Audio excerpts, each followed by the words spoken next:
So difficult being a director in some instances because so often the vision of the film is just in my head, and it's my job to try to figure out how to get everybody on board to have this shared vision. And so sometimes during this process, as I'm playing Ryle or as I'm directing, there's just times when maybe words get stuck and I don't get it out the way that I want to, or we're running out of time, and there's always challenges. Every movie is a miracle. And this is all Blake.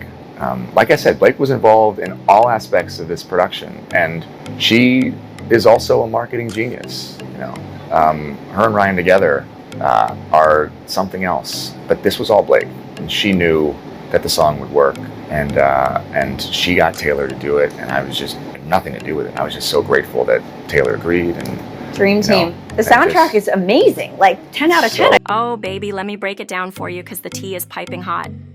So, last night the court went and unsealed a stack of documents in this messy case, and guess who just dumped all of it on the docket like it's hot gossip? Yep, Michael Gottlieb, Blake Lively's lawyer, came through dropping files like mixtapes.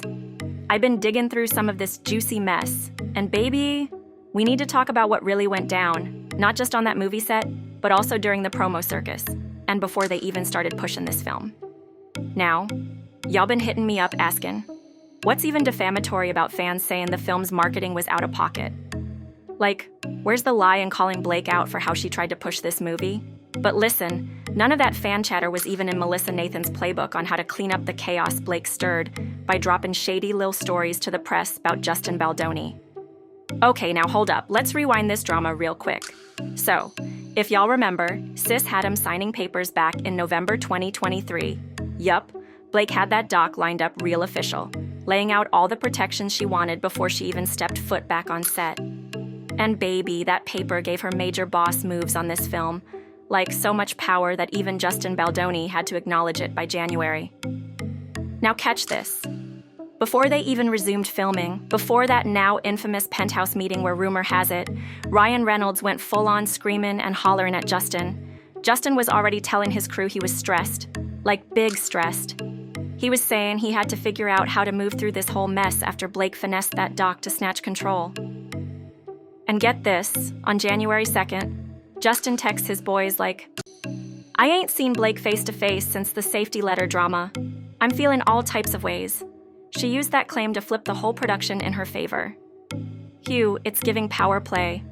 Now this part right here, it's straight out of a soap opera.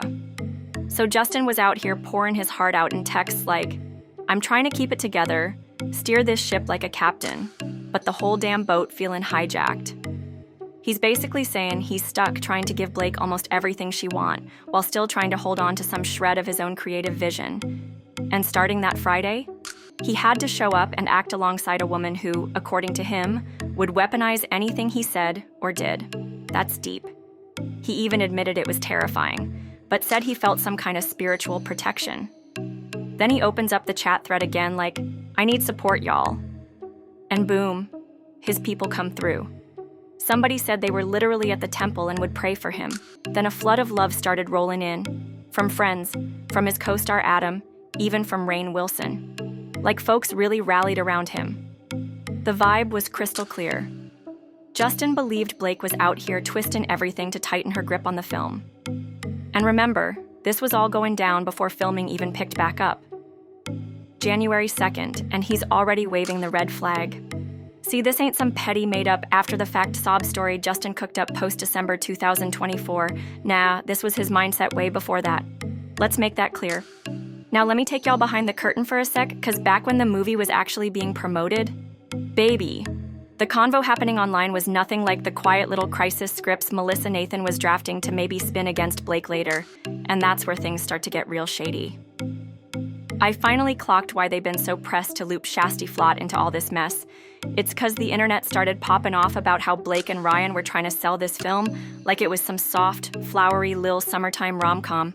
Real picnic in the park vibes. And that criticism, that whole vibe, it wasn't anywhere in their playbook. They weren't ready.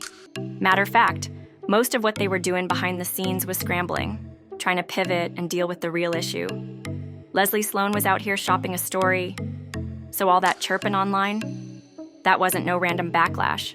It was folks catching on, and they weren't ready for it. Cakes always have a little bit of a sense of humor. For my baby, I just did a giant set of which I feel like will haunt him for life.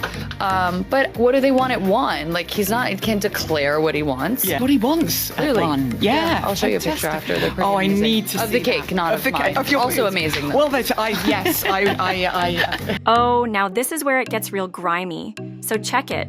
As early as the end of July, Leslie Sloan was already out here slipping stories to the New York Post, specifically to Sarah Nathan.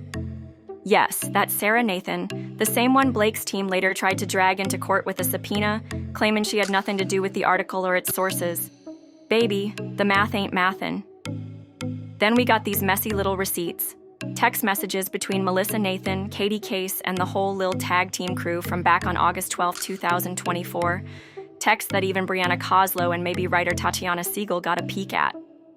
Now, Katie? She didn't hold back. Sis said, someone needs to tell them to grow up. They marketed a film about domestic violence like it was some goofy rom-com. I know this backlash is 'cause of us, and 'cause Leslie told folks I ran that whole Team Johnny Depp and bots thing. Whew, the irony. But even she had to admit, by that point, the tides were already shifting, and the internet was not here for the gamesy. Now this part? This is where the real ones were speaking up. So let's talk about it. Judd didn't even step into the ring till, Thursday? And still, folks out here trying to act like he was sent on a mission. Nah. They straight up said, we never told Judd to drag her over the promo. That whole conversation popped off all on its own. And why? 'Cause people saw the movie and were like, hold up, this is about domestic violence? And y'all out here throwing florals and picnic vibes on it? Make it make sense. Zoe even hit me on Saturday like, this is a wild way to market a film. What even is this? And honestly, they weren't wrong. Folks were confused, shook, and not here for the sugar-coated aesthetic. And listen, this wasn't some PR mastermind pulling strings in the background. Nobody orchestrated that outrage. This was real people, real reactions, real TikToks. No bots, no fake accounts, just viewers calling it like they saw it. They never told Judd, hey, drag Blake's promo choices. But guess what? That's exactly where the convo went. Naturally, organically. And once it started, it took off like wildfire. So just as the whole drama was popping off, the algorithm on TikTok went wild, and folks started spilling tea on how shady she was acting in those interviews. Like something straight up felt off. Folks were like, why is she dodging questions like that? Then it got real personal. Victims of domestic violence and Colleen Spans were all in their feelings about it. That's when I bet people started digging up other Blake interviews where she was straight up bullying folks. And honestly, that's the kind of vibe where someone like Shasti would feel comfy sharing that kind of dirt.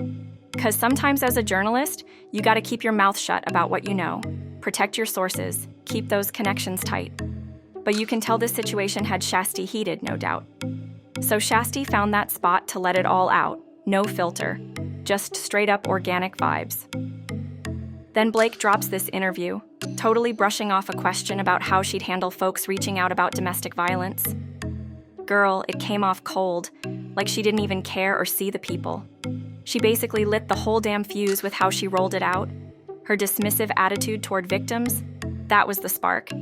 Then bam, the internet jumped in, doing what it do, and the algorithm ate it up like candy. Of course, folks started screaming for a statement like, we want him to say something, but hold up, about what exactly? Still, nobody knows the full tea on what they want him to address.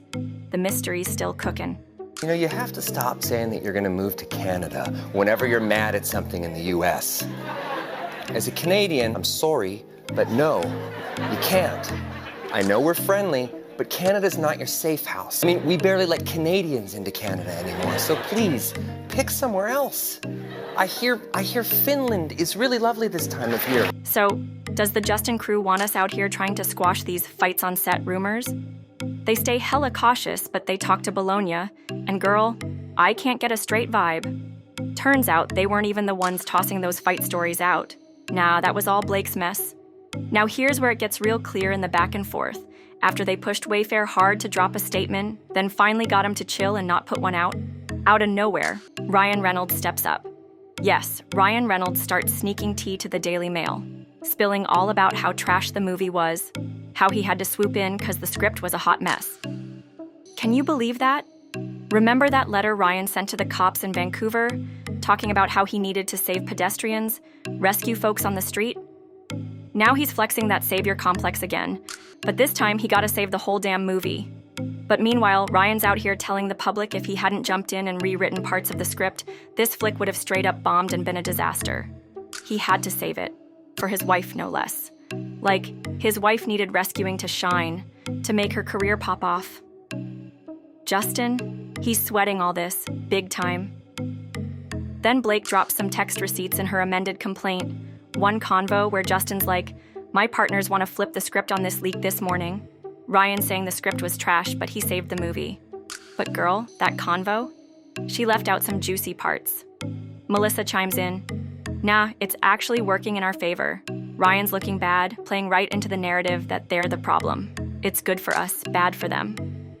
Then Justin throws in something about Ryan claiming the female writer hired was a feminist who didn't know how to handle a female film, using their own words against them.